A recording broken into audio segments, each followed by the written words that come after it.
کے لیے ٹائم مانگا تھا جن کو نہیں دیا گیا ٹائم، میں پھر یہ دہراؤں گی کہ ایک لینگویج کا کمپلسری ہونا اور ایک لینگویج کا آپشنل ہونا اس سے دین کا کوئی تعلق نہیں ہے، اور ہماری شناخت ہے۔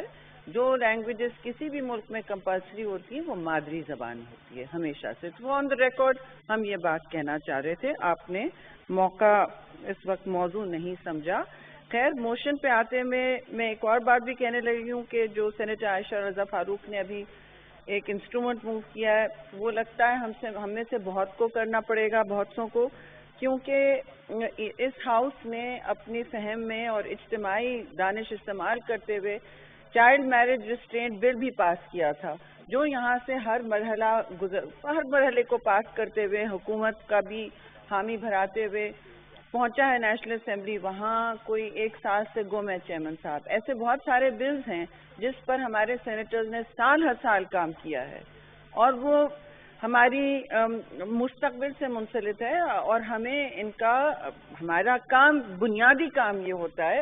تو جب لوگ پوچھتے ہیں آپ نے کیا کیا، اور جب جرائم پیش آتے ہیں معاشرے میں، ہائے باویلا مچتا ہے کہ اس لڑکی کو کڈنیپ کر لیا گیا، وہ کم عمر تھی، یہ ہوا، پھر انٹرنیشنلی باتیں ہوتی ہیں کہ پاکستان میں کتنی چائلڈ مورٹیلٹی ہے اور کتنی چائلڈ میرجز ہیں اور کتنی حد تک ہوتی ہے اور کتنی زیادتیاں ہوتی ہیں، لیکن خواتین کے ساتھ خاص طور پہ لڑکیوں کے ساتھ کم عمری میں، تو پھر بڑی بڑی پینلٹیز کی بات ہوتی ہے۔ لوگ کہتے ہیں اچھا ہینگنگ کر دیں، ادھر پبلک ہینگنگ کر دیں، ہر قسم کی پینلٹیز کی بات ہوتی ہے، لیکن جب قوانین پاس ہو رہے ہوتے ہیں اور ایک ہاؤس جب اتنی جدوجہد کر کے کر رہا ہے، تو پھر نیشنل اسمبلی کو کچھ سوچنا چاہیے کہ اب اس سینٹ کا ٹرم ختم ہو رہا ہے، کیا وہ یہی ان کی سوچ ہے کہ ہر چیز کو ایک اجتماعی کولڈ اسٹوریج میں ڈال دیں اور گالی گلوچ کا ہی ایک دور جاری رہے؟ کیونکہ سینٹ کی کوشش رہی ہے کہ یہاں سے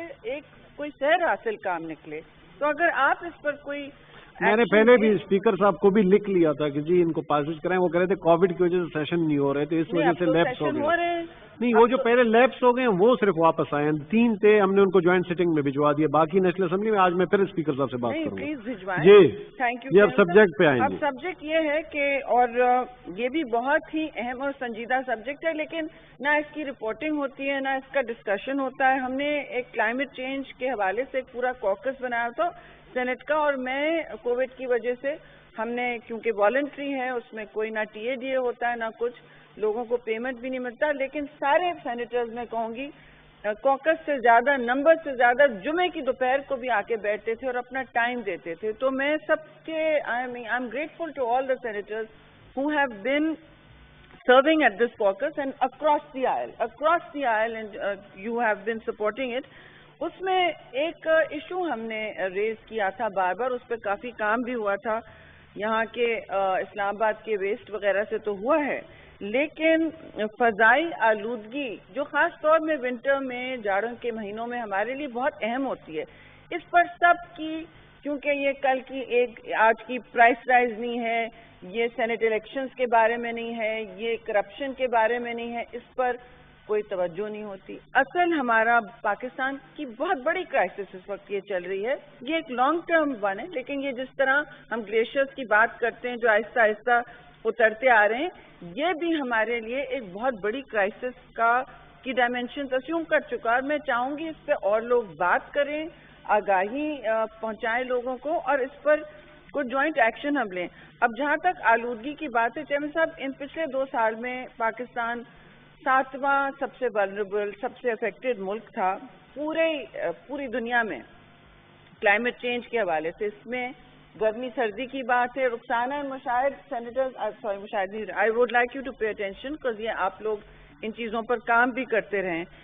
اس میں پچھلے 2 سال چیئرمین صاحب پوری دنیا میں گلوبل وارمنگ کی بات ہو رہی ہے، کاربن فٹ پرنٹ کو ریڈیوس کرنے کی بات ہوتی ہے، یہ سب جڑے ہوئے ہیں، یہ سارے مسئلے جڑے ہوئے ہیں۔ اور گلوبل وارمنگ میں پچھلے 2 سال سے پاکستان کے 2 شہر تھے جو سب سے گرم جگہ ہیں، سب hottest cities in the world.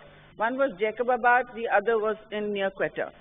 تو آپ مجھے بتائیں، پچھلے 2 سال یہ ہوتا رہا ہے، تو بلوچستان اور سندھ کے شہر تو اس کی زد میں آ چکے ہیں. اب ڈراؤٹس اب دیکھتے ہیں, سب کچھ دیکھ رہے ہیں, فلڈنگ ڈراؤٹ, یہ سب اس کی وجہ سے ہو رہا ہے. اور ہم نے جو پالیسیز بنائی ہیں, جو کام کیے ہیں, وہ صرف انٹرنیشنلی سنانے کے لیے ایک پیپر پڑھ دیا جاتا ہے تاکہ پاکستان دوسرے ممالک کے لیے اپنی کاربن مینجمنٹ کرے, اپنی کاربن فٹ پرنٹ کی بات کرے. تو ہر چیز صرف باہر کے لیے نہیں ہوتی. جیسے ہیومن رائٹس کے حوالے سے یہاں بلز نہیں پاس ہو رہے ہیں, لیکن باہر بڑی باتیں کی جاتی ہیں کانفرنسز پہ کہ ہم یہ کریں. تو یہ باتیں اپنے ملک میں یقینی بنانے کی ہیں, اپنے عوام کے لیے. اور ہوائی اس وقت ماحول میں جو آلودگی ہے, آپ دیکھ لیں, اب جو ایئر کوالٹی انڈیکس ہوتا ہے, ایئر کوالٹی انڈیکس اب سارے شہروں کا میجر ہوتا ہے انٹرنیشنلی. اس میں اب لاہور پہلے نمبر 3 ہوتا تھا, اس سال نمبر 1 ہے. نمبر 1 کنسسٹنٹلی چل رہا ہے. دلی سے بھی, دلی کو پیچھے چھوڑ چکا ہے جو نمبر 2 یا 3 پہ ہوتا تھا.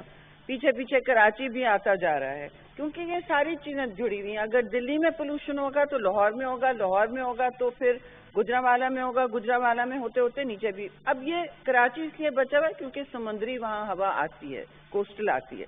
لیکن ایک اور مسئلہ ہے, وہاں برک کلنز جو ہیں پنجاب میں زیادہ فوکسڈ ہیں. آپ اس دن بھی بات ہوئی تھی, بڑی عجیب و غریب باتیں ہوئی کہ ہم نے یہ کر دیا وہ کر دیا. جی برک کلنز جو ہیں ابھی بھی چل رہی ہیں. آپ یہاں سے ایئرپورٹ چلے جائیں, شام کو اسلام آباد ایئرپورٹ چلے جائیں, یا آپ یہاں سے نوشہرہ یا چلے جائیں, پشاور چلے جائیں, آپ کو رستے میں بڑی بڑی نظر آئیں گی چمنیز, کالا دھواں نکلتے. ایک تو یہ نہیں ملیں گی آپ کو, پھر بڑی بڑی سیمنٹ اور سٹیل فیکٹریز ملیں گی جو پھر جاتی ہیں اندرون کی طرف چلی جاتی ہیں. اور وہ ہیں کیونکہ پچھلی حکومت میں ہم نے ایک دفعہ سینٹ میں یہ بات کی, پولیس گئی تھی انوائرمنٹ پروٹیکشن ایکٹ, رات کو انہوں نے ریڈ کیا, پتہ چلا وہ رات کو اپنا کالا دھواں ماحول میں اور لوگوں کے پھیپھڑوں میں لا رہے تھے. اب اس مسئلے کو ہم منیمائز نہ کریں.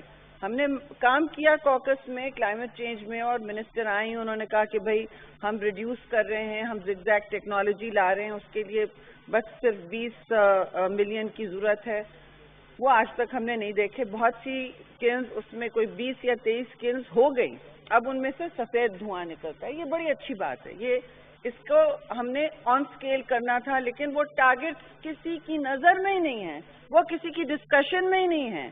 اور سب سے اہم بات چیئرمین صاحب, یہ کہنا کافی نہیں کہ دلی میں وہ کراپس برن کر رہے ہیں, جلا رہے ہیں کراپس فارمرز, اور اس کی اسموک ہمیں آلودہ کری. No, that is not the only reason, that is indeed a reason, کیونکہ پنجاب میں یہ ہو رہا ہے, پورے پنجاب میں, اور پنجاب آدھا وہاں ہے, اور ہندوستان کا پنجاب میں جب یہ اس طرح کراپس جلائے جاتے ہیں تو پاکستان میں اس کا اثر ہوتا ہے. اب دیکھیے چیئرمین صاحب, ہوا کی آلودگی ہر چیز کو افیکٹ کرتی ہے. آپ کے پچھلے دن آپ کے موٹر ویز بلاک تھے, وہ فاگ کی وجہ سے نہیں تھا. فاگ بالکل الگ چیز ہوتی ہے اور اسموگ بالکل الگ چیز ہوتی ہے, اور ہمیں ہمارے ایوانوں کو یہ اویئرنیس پھیلانی چاہیے.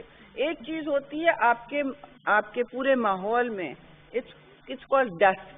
ڈسٹ ہم سب جانتے ہیں, تو اڑتی ہے, پشاور سے لے کے کراچی تک اڑتی ہے. اس میں جب آپ کا جو ان فیکٹریز سے نکلتا ہے اور جو آپ کی گاڑیوں سے فیول ایمٹ ہوتا ہے, یہ دو چیزیں. اس سے ایک چیز ہوتی ہے, اس کا نام ہے کوئی پرٹیکولیٹ میٹر, اٹس کالڈ پرٹیکولیٹ میٹر. اور جب ڈرٹ اور فاگ, جب نارمل ونٹر فاگ آتا ہے جو سارے ممالک میں آتا ہے, بہت سے ممالک میں, جب یہ کمبائن ہوتے ہیں تو اسموگ ہوتا ہے. اسموگ اور فاگ میں یہ فرق ہے, فاگ آپ کے پھیپھڑوں میں نہیں آتا, فاگ آپ کو ہسپتال تک نہیں پہنچاتا, فاگ آپ کو 1,35,000 اموات نہیں کاز کرتا, یہ اسموگ سے ہوتا ہے. یہ ہمارے پاکستان کے بہت ہی کم اور غلط اور کنزرویٹو اعداد و شمار ہیں, and that is 1,35,000 deaths, 1,35,000 deaths every year from just this toxic air. Now we have to think about it. اب اس کوکس میں ایک اور کام ہوا, اس میں جنیدو صاحب ہیں, اس وقت ہیں نہیں یہاں, سینیٹر جنیدو, انہوں نے بڑا اچھا کام کیا. انہوں نے کہا کہ دیکھیے میں بل لانا چاہتا ہوں, کوئی 6 مہینے اس پہ ڈسکشن چلا, جو گاڑیوں میں سے نکلتا ہے ایمیشن، اسے کہتے ہیں وہیکولر ایمیشن. تو اس کے لیے اگر ہم ریگولیشن لے آئیں، اسلام آباد سے شروع کریں، صوبے ہمارے پک اپ کریں گے. اور اچھی بات یہ ہے کہ